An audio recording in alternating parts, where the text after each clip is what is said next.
భుజం మీద తుపాకు పెట్టి మొత్తం మీడియాను భయభ్రాంతులకు గురి చేస్తున్నాడు.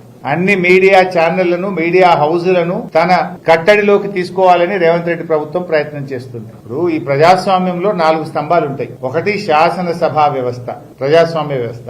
2 న్యాయస్థానాలు. 3వది బ్యూరోక్రసీ అంటే కార్యనిర్వాహక వర్గాలు. 4వ స్తంభం మీడియా.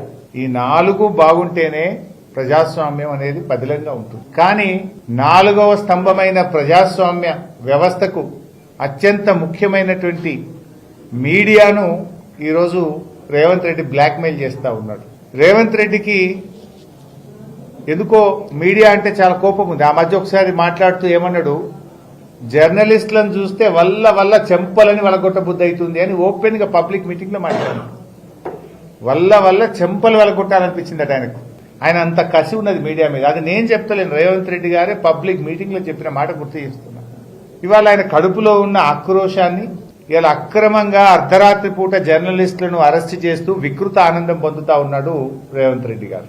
ఇలా మీడియా అనేది చాలా ముఖ్యం.